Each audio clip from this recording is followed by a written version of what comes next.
ये हो गया सभी के स्कूल में मनी एंड क्रेडिट? नहीं हुआ?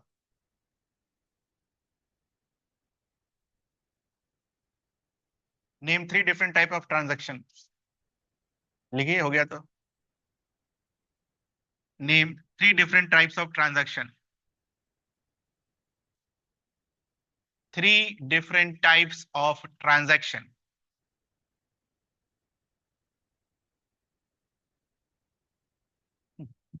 मनी की बात नहीं लिखना है, डिफरेंट टाइप्स ऑफ ट्रांजैक्शन लिखना है। Name 3 different types of transactions.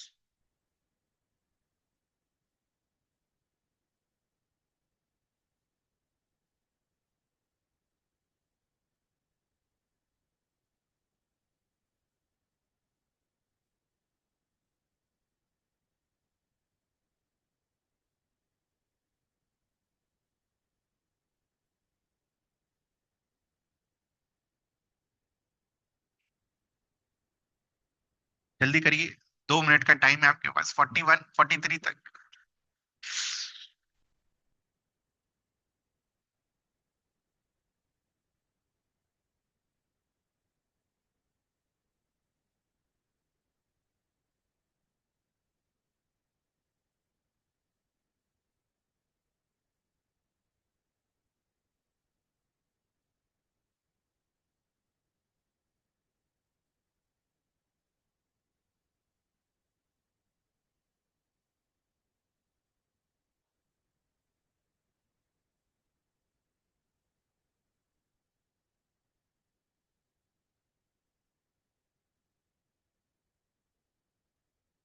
ये लिख के आएंगे एग्जाम में 10 को। बढ़िया, वेरी गुड। जीरो। डर से कोई लिखेगा नहीं। ये घूम रहा है, डांट देगा। अरे डांट देगा तो अच्छा ना है, डांट देगा। एग्जाम में तो गलत नहीं होगा ना, कम से कम।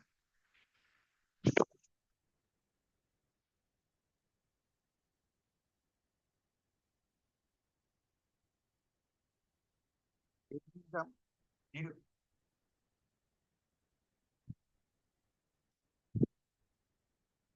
Zero zero zero.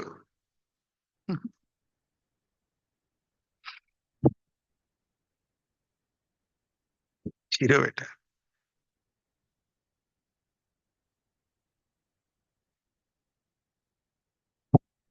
Your transaction has been completed. देखा है आपने? कहाँ लिखा आता है? जब आप पेमेंट करते हो तब।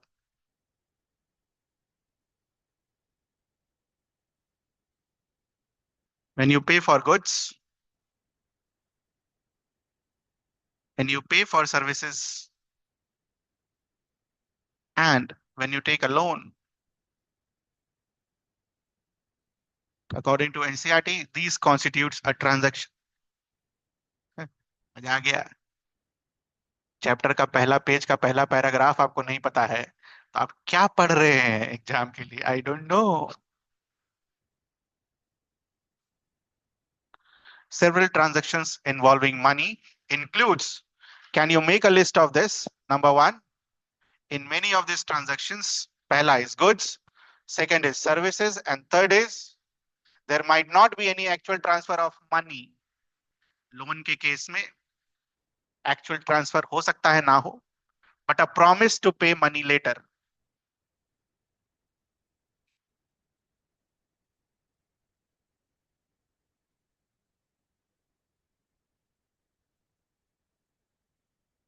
सो दिस कॉन्स्टिट्यूट्स, और भी हो सकते हैं, बुक 3 बोला है ना? बुक बोला ना, सेवरल ट्रांजैक्शंस और भी हो सकते हैं, बुक बोला 3। जब गुड्स को खरीदा या बेचा जाता है, जब सर्विसेज लिए जाते हैं, या फिर किसी से पैसा लिया जाता है ये प्रॉमिस करके कि आपको फ्यूचर में हम पे करेंगे, तो बेसिकली उसको क्या बुलाते हैं हम? लोन.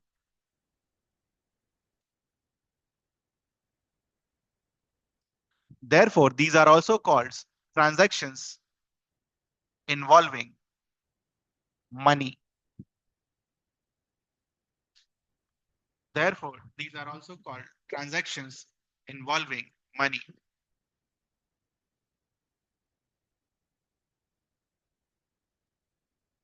तो यहीं से नेक्स्ट क्वेश्चन जनरेट होता है, why money is required for all such transaction. लिखिए आंसर।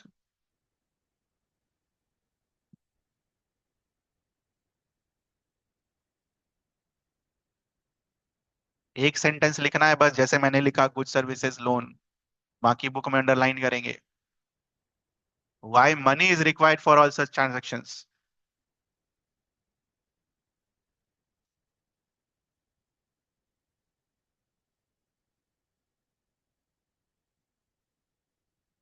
डन। 3 वर्ड लिखने हैं। Because it acts as a medium of exchange. बाजार में सामान खरीदने जाइए और खरीदने के बाद उसको पत्थर दे दीजिए तो लेगा नहीं ना। अगर आप कॉइन्स दे रहे हैं या करेंसी दे रहे हैं तो एक्सेप्ट कर लेगा, सिल्वर दे रहे हैं या सोना दे रहे हैं तो भी एक्सेप्ट कर लेगा। तो money is what, a medium of exchange. It's a medium of exchange.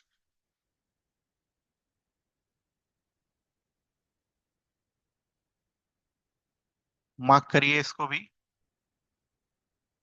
Why transactions are made in money. Why transactions are made in money, reason is simple और कैन easily exchange। वही जो आपने लिखा, it acts as a medium of exchange.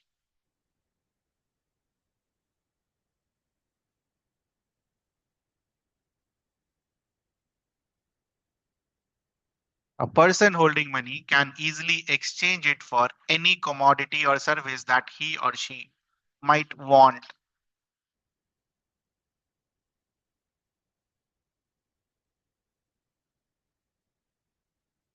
ठीक है।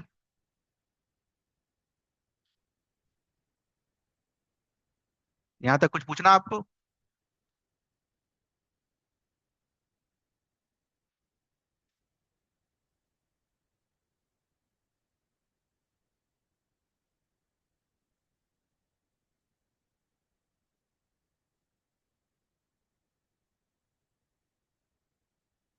Double coincidence of wants.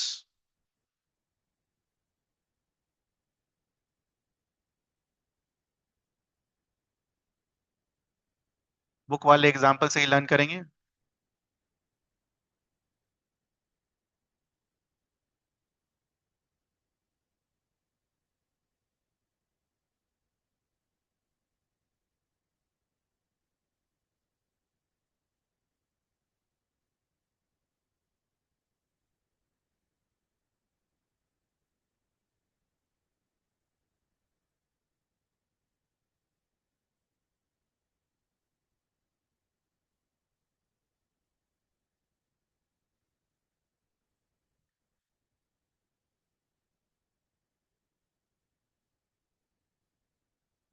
ये example book में भी है।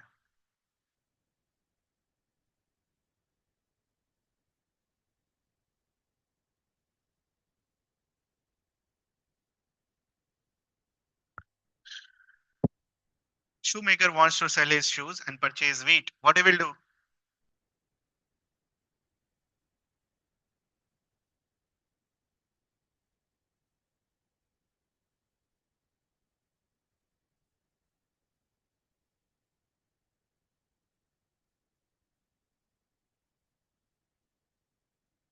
In case of availability of money,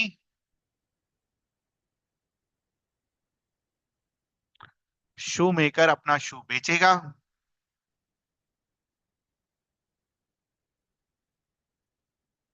किसी पर्सन को जो उसका शू खरीदेगा। बदले में इसको क्या मिलेगा? मनी। और इस मनी से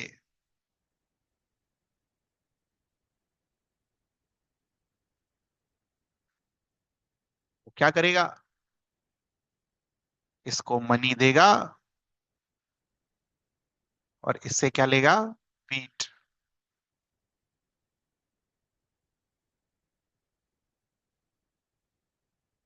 ये कब पॉसिबल था?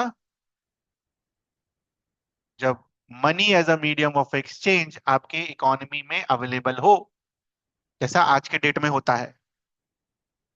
आज से 1000 साल पहले तो ऐसा नहीं होता था, 1500 साल पहले नहीं होता था, कोई नोट वोट नहीं था, 2000 साल पहले ऐसा कुछ नहीं था।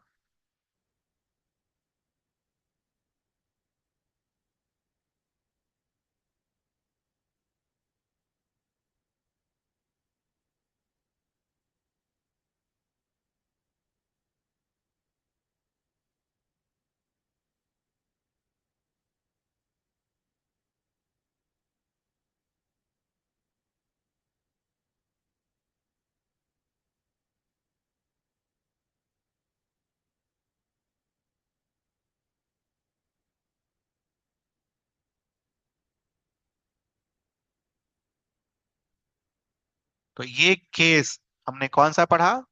जब money as a medium of exchange किसी इकोनॉमी में अवेलेबल है, जैसा आज की डेट में होता है। ठीक है।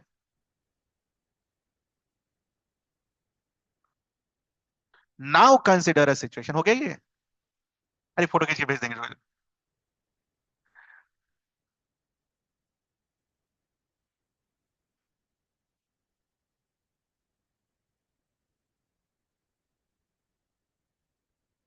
Now consider a situation where money is not available as a medium of exchange.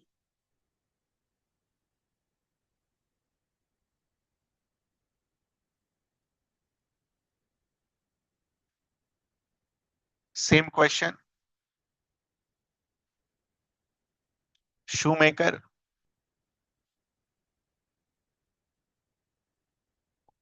wants to sell shoes and wants to buy wheat। ये है condition.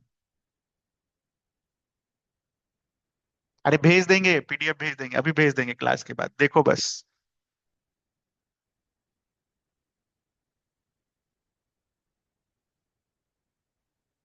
Suppose there is a person who wants to buy shoes but has rice to sell। तो क्या इनका और इनके बीच कोई transaction हो पाएगा? नहीं हो पाएगा। शू तो बेच देगा, लेकिन इसको क्या चाहिए? बदले में क्या चाहिए? बीट चाहिए। Is this transaction possible? No. Suppose there is a second person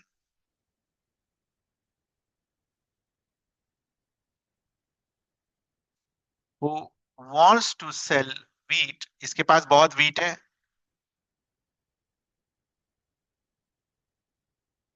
but wants to buy rice। तो now again, is this transaction possible? ये वीट तो बेच देगा शू मेकर को, लेकिन शू मेकर क्या बदले में उसको राइस दे पाएगा? नहीं दे पाएगा। थर्ड केस,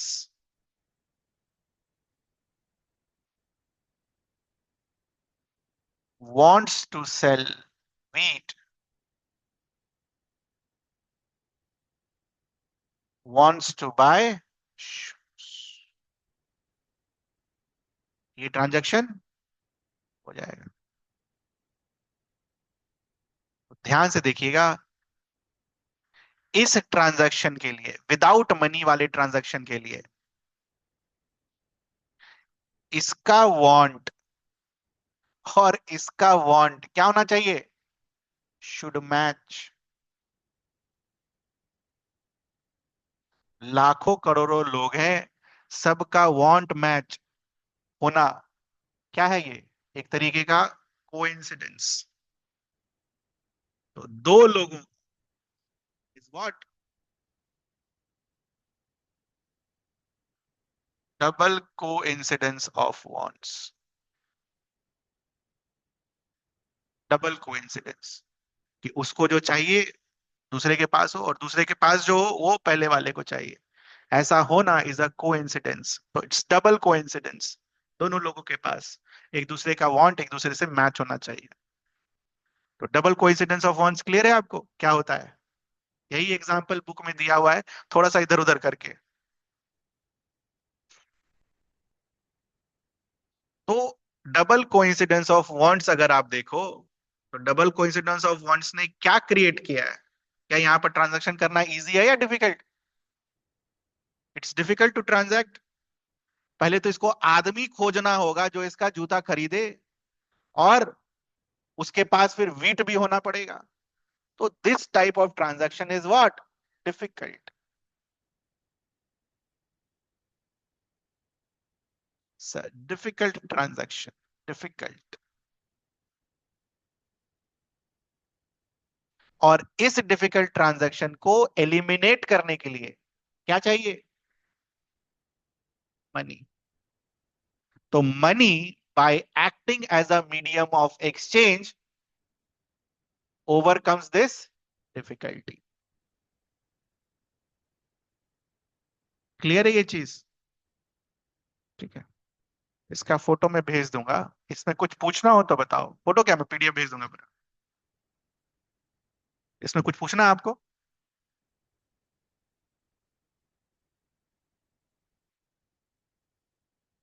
मार्क कर लीजिए।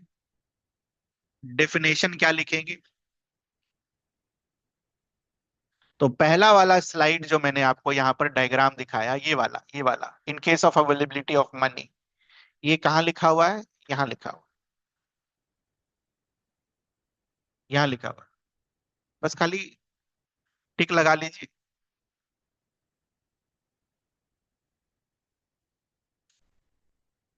पहले जाकर जूता बेचेगा, पैसा मिलेगा, और वो पैसा से फिर क्या करेगा? बीट खरीदेगा। तो यहाँ लिखा हुआ है। जो आगे की कहानी बताई वो ये, इसको शू बेचना है, इसको वीट बेचना है, लेकिन इसको शू नहीं खरीदना है, तो ट्रांजैक्शन होगा वो? नहीं होगा। इनको शू चाहिए, लेकिन इनके पास बीट देने के लिए नहीं है, तो क्या इनका ट्रांजैक्शन होगा? नहीं होगा। तो इसको, अगर मुझे ट्रांजैक्शन करना है इन एब्सेंस ऑफ मनी, तो इसको क्या करना होगा? You have to look for a wheat growing farmer who not only wants to sell wheat but also wants to buy the shoe. This creates want at both the parties, and this want is known as double coincidence of wants. एक तो दो लोग और वो भी coincidence है, तुरंत मिल जाना इज वेरी मुश्किल। डबल कोइंसिडेंस वांट्स का डेफिनेशन ये रहा। What a person desires to sell is exactly what other wishes to buy. आपको जो बेचना है वो दूसरे को खरीदना है। ऐसा अगर है तो आसानी से ट्रांजैक्शन होगा, ऐसा अगर नहीं है तो आसानी से ट्रांजैक्शन नहीं होगा। तो पुराने जमाने में इसको क्या बुलाते थे हम? Barter system.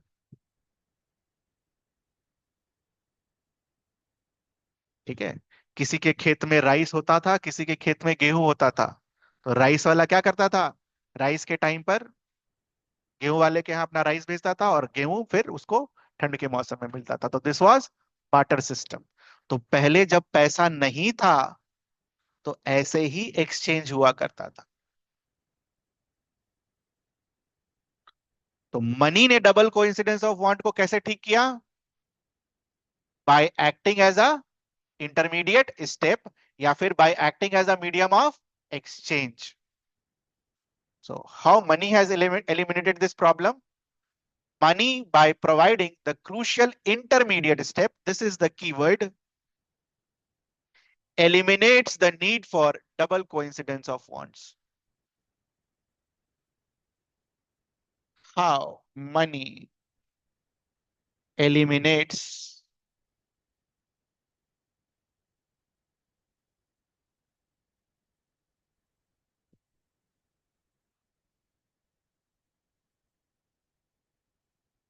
यही है आंसर. How it eliminates?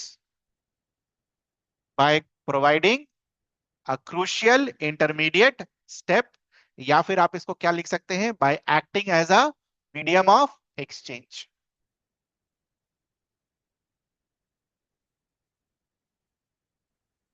ठीक है. तो what is an example of double coincidence of wants? Barter system. ये मैं भेज दूंगा.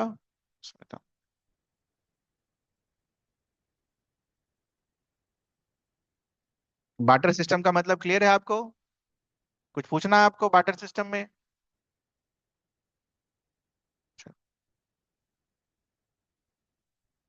Why money is called medium of exchange?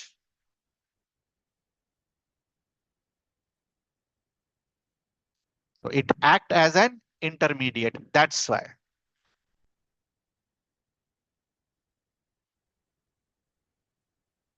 ये है कीवर्ड. अभी थोड़ी देर पहले लिखा ना वही. By acting as a intermediate in exchange of process. That's why money is called medium of exchange.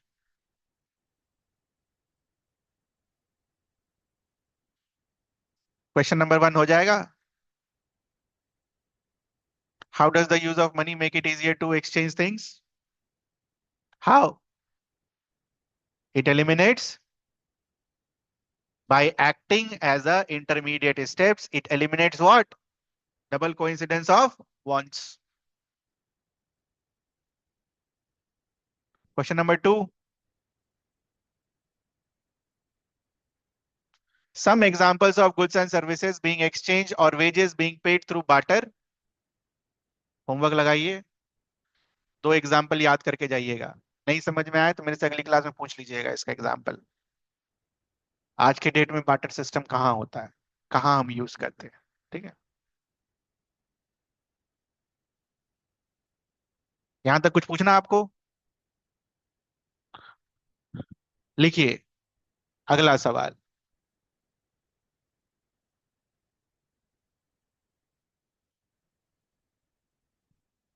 Name modern forms of money.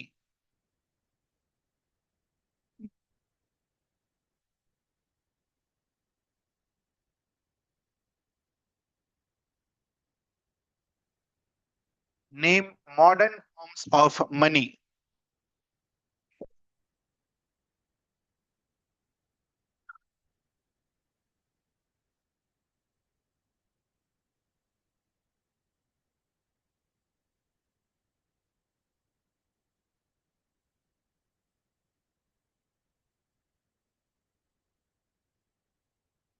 Modern forms of money.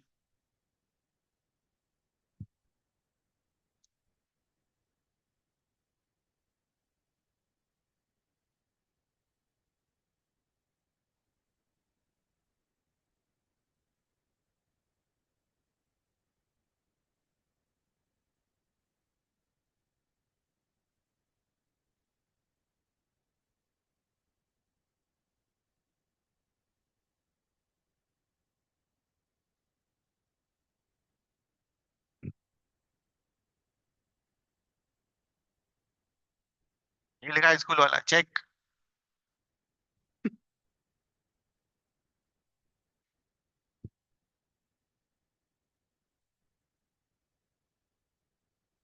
कुछ भी नहीं पढ़ाता है क्या?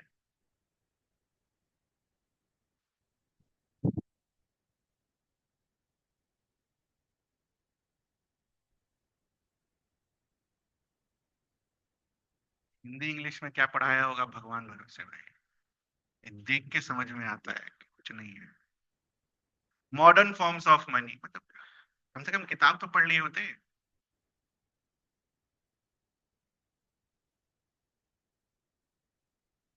Currency and deposits are called modern forms of money. 2 जगह लिखा हुआ है. डिपॉजिट्स विथ करेंसी मैं अपना ज्ञान नहीं बांट रहा हूं, जो किताब में वही बांट रहा हूं। Constitute money in the modern economy, दो जगह लिखा हुआ है एक ही चीज, मॉडर्न फॉर्म्स ऑफ मनी।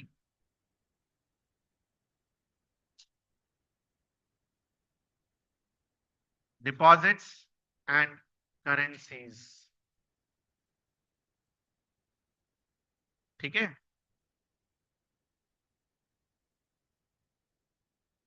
पूरा लिखिएगा आप।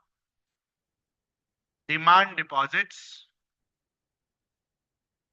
या सिर्फ डिपॉजिट्स भी लिख सकते हैं, फिक्स डिपॉजिट तो खैर चलो ठीक है। करेंसी, करेंसी के अंदर दो होता है, नोट्स एंड कॉइन्स।